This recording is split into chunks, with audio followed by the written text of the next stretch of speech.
నమస్తే, welcome to Leo. మనతో ఉన్నారు సీనియర్ జర్నలిస్ట్ హేమసుందర్ గారు. సార్ నమస్తే. నమస్తే అండి. సార్, మహాభారతం చూసాం. అసలుకి ఎలా ఉండాలి, ఎలా ఉండకూడదు అనేది మనం చాలా కళ్ళకు కట్టినట్టుగా చూపిస్తుంది. కానీ ఇప్పుడు ఇది కలియుగం. దానికి మించినటువంటి ఒక రాజకీయాలు అటు రాజకీయాల్లోనే కాదు, కుటుంబాల్లో కూడా జరుగుతుంటాయి, చాలా చూస్తున్నాం. కానీ వీటన్నిటికీ కూడా విరుద్ధంగా ఉన్నది ఒక ఫ్యామిలీ ఏది అంటే అది ఎస్ఎస్ ఫ్యామిలీ అని చెప్పవచ్చు. మొత్తానికి ఎవరో ఎస్ఎస్ ఫ్యామిలీ, ఎందుకు ఈ యొక్క డిస్కషన్ వచ్చింది అంటే ఏం చెప్తారు? మీరు మంచి ప్రశ్న అడిగారు. ఎందుకంటే ఈ త్రేతాయుగంలోకి వెళ్ళాల్సి వస్తుంది.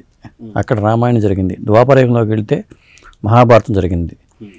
మనిషి ఎలా నడుచుకోవాలో రామాయణం చెప్పింది, మనిషి ఎలా నడవకూడదో మహాభారతం చెప్పింది. ఇప్పుడు కలియుగంలో మొత్తం మనకి మనిషి ఎలా నడవకూడదు అనే పాత్రలు చాలా ఉన్నాయి. ఆ మహాభారతం కనిపించే పాత్రలు నేటి సమాజంలో చాలా కనిపిస్తున్నాయి. కానీ ఉమ్మడి కుటుంబాలు కనుమరుగైపోయినాయి. మొగుడు పిల్లలు కూడా విడివిడిగా ఉండే పరిస్థితి వచ్చినాయి. ఈ నేపథ్యంలో ఒక ఆదర్శ కుటుంబం ఏదైనా ఉంది అంటే అది రాజమౌళి గారి కుటుంబం అని చెప్పొచ్చు. ఎందుకంటే నాయుడు గారి కుటుంబం అనే సినిమా వచ్చింది. ఆ నాయుడు గారి కుటుంబాన్ని చూస్తున్నాం.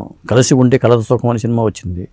మనం ఆదర్శంగా తీసుకోవాలి అంటే కలిసి ఉంటే కలదు సుఖం అనే సినిమా. ఆ పేరులోనే ఎంతో వైపు ఉంది. ఒక విధంగా చెప్పాలంటే వీళ్ళ ఫ్యామిలీలో అందరూ కూడా కలిసి ఉండటం అనేది, అంత అన్యోన్యంగా ఉండటం అనేది, డబ్బు వచ్చిన తర్వాత శత్రుత్వం పెరుగుతూ ఉండదు సాధారణంగా. మరి మహాభారతంలో కేవలం రాజ్యం కోసం కొట్టుకున్నారు. ఇక్కడ ఈ ఫ్యామిలీలో ఈ విషయంలో మాకు అభిప్రాయ భేదాలు వచ్చినాయని ఎప్పుడు మనం చూడాల. ఇప్పుడు విజయేంద్ర ప్రసాద్ గారు కానీ, ఆయన బ్రదర్స్ కానీ, మరి శివశక్తి దత్తా గారు కానీ, ఇటు మరి కీరవాణి గారు కానీ, రాజమౌళి గారు కానీ అన్నదమ్ములు కదా. ఇప్పుడు అన్నదమ్ముల అనుబంధాన్ని చూస్తున్నాం మనం. ప్రతి సినిమాలో కీరవాణి గారే మ్యూజిక్ చేస్తున్నారు, రాజమౌళి గారు డైరెక్ట్ చేస్తున్నారు. ఆ జర్నీ అలా కొనసాగుతూనే ఉంది. ఒక విధంగా ఎక్కడో వీళ్ళు కోవూరు అంటున్నారు, కోడూరి విజయేంద్ర ప్రసాద్ గారు, మరి కోడూరి శ్రీ రాజమౌళి అంట ఈయన పేరు. గతంలో అరకేపూడి కౌశల్యదేవి అని ఒక రచయిత్రి ఉండేది. ఆవిడ ఇంటి పేరు కూడా కోడూరి వారే, కోడూరి కౌశల్యదేవి అని బ్రాకెట్లో పెట్టేవాళ్ళు.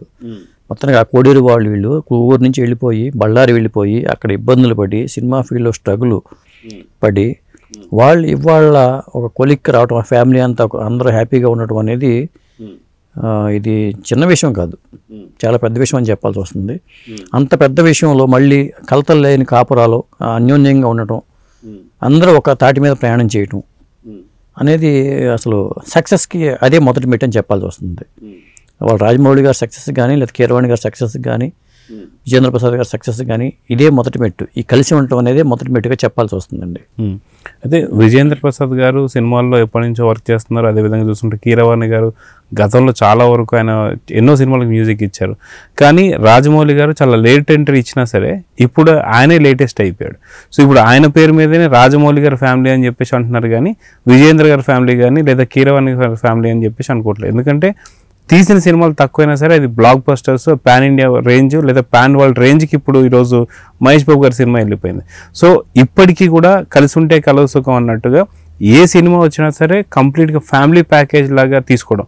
అటు కీరవాణి, ఇందాక మీరు అన్నట్టుగా కీరవాణి గారి మ్యూజిక్ కావచ్చు, అదేవిధంగా కొంత కాస్ట్యూమ్స్ అవి కావచ్చు, రామారావు గారు కావచ్చు, అదే కార్తికేయ కొంత కో డైరెక్టర్ సంబంధించిన ఇష్యూస్ కావచ్చు, అదే వాళ్ళ బ్రదర్ ఇంకొక బ్రదర్ కమీడియన్గా పాత్రలు కావచ్చు, కథకి సంబంధించి రచయితగా విజేంద్ర ప్రసాద్ గారు కావచ్చు, దర్శకత్వం రాజమౌళి గారు కావచ్చు, కీరవాణి గారి వైపు బొల్లి గారు కావచ్చు, రాజమౌళి గారి వైపు రమాదేవి గారు కావచ్చు, కాలభైరవ సింగర్ కావచ్చు, ఇలా ఇంతమంది ఒకే ఫ్యామిలీ నుంచి అంటే ఖచ్చితంగా వీళ్ళందరినీ పట్టుకొని రావడానికి కోసం రాజమౌళి గారు ఎంత కష్టపడ్డారంటే ఏం చెప్తారు? గతంగా చెప్పాలంటే అదే మెగా ఫ్యామిలీ. మనం మెగా ఫ్యామిలీ అనుకునేది మెగా ఫ్యామిలీ కాదు, అది చాలా మెగా ఫ్యామిలీ అని చెప్పాల్సి వస్తుంది. ఇక్కడ ఏమవుతుందంటే రాజమౌళి గారి ఫ్యామిలీ అని చెప్పడం కరెక్ట్ కాదు.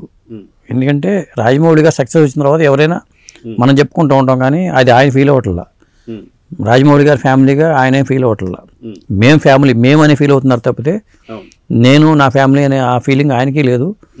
జనరల్గా నేను 2002 అనుకుంటాను నాకు తెలిసి విజేంద్ర వర్మ అక్కకి కథ రాశారు. ఈయన విజేంద్ర ప్రసాద్ గారు బాలయ్య బాబు సినిమా విజేంద్ర వర్మకి కథ రాశారు. ఆ టైంలో నేను సింహాద్రి టైంలో రాజమౌళి గారిని ఇంటర్వ్యూ చేశాను. ఈ విజేంద్ర ప్రసాద్ గారిని ఏమో విజేంద్ర వర్మ టైంలో ఇంటికి వెళ్ళి చేశాను. అప్పుడు విజేంద్ర ప్రసాద్ గారికి ఈ మధ్యకాలంలో నేను ఇంటర్వ్యూ కోసం ఫోన్ చేసినప్పుడు మాట్లాడిన విజేంద్ర ప్రసాద్ గారికి నాకు ఏమి తేడా కనపడలా.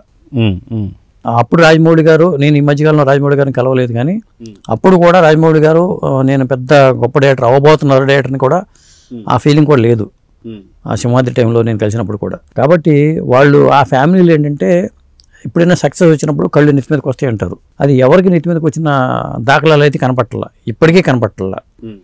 సమస్య వచ్చినా వాళ్ళు ఇరిటేట్ అవటం కానీ, ఎదిగే కొద్దీ ఒదిగి ఉండే తత్వం రాజమౌళి గారిలో మనం ప్రధానంగా చూస్తూ ఉంటాం. ఇంటర్వ్యూల్లో కూర్చున్నప్పుడు, కుర్చీలో కూర్చున్నప్పుడు కానీ, రాఘవేంద్ర గారు పక్కన కూర్చున్నప్పుడు రాజమౌళి గారు కూర్చున్న విధానంలో కానీ, ఇవన్నీ నేను ప్రత్యక్షంగా మాట్లాడింది ఎప్పుడు సింహాద్రి టైంలో తప్పితే డైరెక్ట్గా మనం మాట్లాడింది కూడా లేదు. అలాగే సినిమాలకు వెళ్ళినప్పుడు కూడా వాళ్ళు ఈ ప్రసాద్స్లో వచ్చినప్పుడు సినిమాలు ఏదైనా రిలీజ్ అయినప్పుడు వాళ్ళ కోసం ప్రత్యేకంగా ఒక రో మొత్తం తీసుకుంటారు. సినిమాకి వచ్చిన ఆ ఫ్యామిలీలో అందరు కనిపిస్తుంటారు. ఆ రో మొత్తం మేము మీడియా వాళ్ళతో వెళ్తాం కాబట్టి వాళ్ళు ఆ రో మాత్రం రాజమౌళి గారి ఫ్యామిలీ మొత్తం వస్తారు వాళ్ళు. అది ఇవాళకే అట్లా కంటిన్యూ అవ్వటం అనేది చాలా గొప్ప విషయం చెప్పాలి. ఈ రోజుల్లో అసలు అభిప్రాయ భేదాలు వచ్చి డబ్బుల దగ్గర తగాదాలు పడుకుంటూ ఆస్తుల కోసం వీధిని పడిపోయిన ఫ్యామిలీలు ఓకే ఈ ఫ్యామిలీని ఆదర్శంగా తీసుకుంటే చాలా బాగుంటుంది.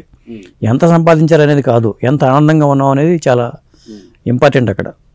అది ఆ ఫ్యామిలీలో కనిపిస్తుందండి. ఈ కోడూరి విజేంద్ర ప్రసాద్ గారి ఫ్యామిలీలో కనిపిస్తుంది. అది తండ్రి పెంపకం అనాలా లేకపోతే పిల్లల సంస్కారం అనాలా మనం చెప్పలేము. సో అదే కాక మనం చూసుకుంటే చాలా పెద్ద పెద్ద డైరెక్టర్లు కావచ్చు, లేదా టాలీవుడ్నే ఒకనొక టైంలో శాసించినటువంటి యొక్క దర్శకులు కావచ్చు, వాళ్ళ కుటుంబాలు ఇప్పుడు చిన్న భిన్నం అయిపోయాయి. కానీ ఇప్పుడు ఏదైతే విజేంద్ర ప్రసాద్ గారికి సంబంధించినటువంటి కుటుంబం మాత్రం ఇప్పటికీ చాలా కలకల్లాడుతుంది. సో వాస్తవానికి అన్నీ వదిలేసి ఖచ్చితంగా ఏదున్నా అందరం సరిసమానంగా పంచుకోవాలి లేదా సరిసమానంగా ఉండాలి అనే ఆలోచన, లేదంటే విజయేంద్ర ప్రసాద్ గారికి సంబంధించినటువంటి ఒక నియమ నిబంధనలు అంటే ఏం చెప్తారు?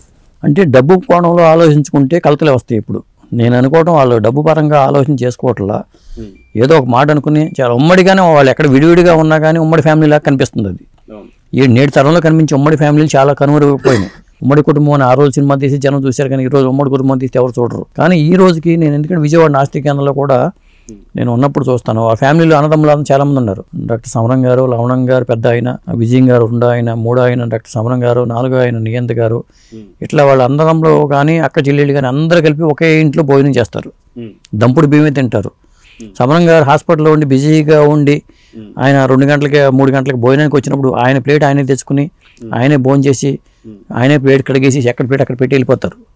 ఉమ్మడి కుటుంబం అంటే అది చూసి అక్కడ వీళ్ళు ఎట్లా ఉంటారు మాకు తెలియదు, కానీ జనరల్గా ఈ తరహాలోనే ఇంకో ఫ్యామిలీ కనిపించింది నాకు ఈ రోజుల్లో. ఇంత అన్యోన్యంగా ఉండటం కానీ, ఇప్పుడు ఒల్లి గారు, ఎందుకంటే ముఖ్యంగా నేను విన్నది కీరవాణి గారి వైఫ్ ఒల్లి గారు, ఆవిడ కమాండింగ్ అనేది చాలా బాగుంటుంది అని చెప్తారు అందరూ కూడా. ఎందుకంటే అందరినీ గైడ్ చేయడంలో కానీ, మానిటరింగ్ చేయడంలో కానీ, లేకపోతే సినిమా సెట్లో ఆవిడ బిహేవియర్ కానీ, ఎవరైనా తిన్నావా తినలేదా అని కనుక్కోవడం కానీ, ఎవరైనా సరే భోజనం చేసావా లేదని అడగటం కానీ, ఆవిడలో ఈ లక్షణాలు ఉన్నాయని చాలామంది చెప్తే విన్నా నేను.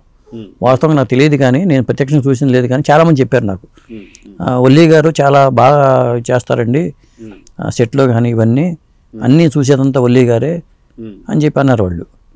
ఇట్లా నాకు ఆ ఫ్యామిలీ వినటమే తప్పితే ప్రత్యక్షంగా చూసింది లేదు. కానీ ఇవాళ కూడా మనం చూస్తున్నాం కదా, ఇన్ని సక్సెస్లు వరుస పెట్టి సక్సెస్లు వచ్చిన తర్వాత కూడా వాళ్ళు ఒక్క మాట బయటికి ఏమన్నా వచ్చిందా, ఏదో విమర్శలు కానీ లేకపోతే ఇంకోటి మీద పల్లెత్తు మాట అనడం కానీ మనం చూసామా?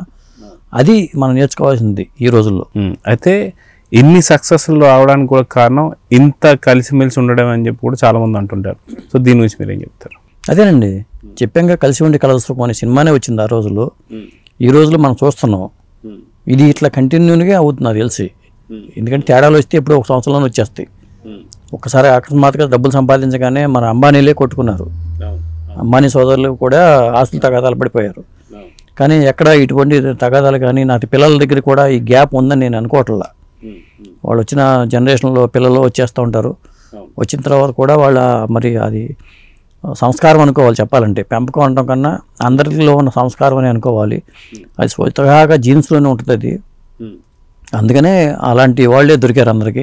బయట నుంచి వచ్చిన వ్యక్తులు కూడా ఆ ఇంట్లోకి ఎంటర్ అయిన ఆడవాళ్ళు కూడా ఆ తరహా భావజాలంతో ఉండటం అనేది గొప్ప విషయం. సో చూద్దాం సార్, ఖచ్చితంగా కలకాలం విజేంద్ర ప్రసాద్ గారి కుటుంబం ఇలానే కలకలాడుతుండాలని చెప్పి కోరుకుందాం. నమస్తే. నమస్తే అండి.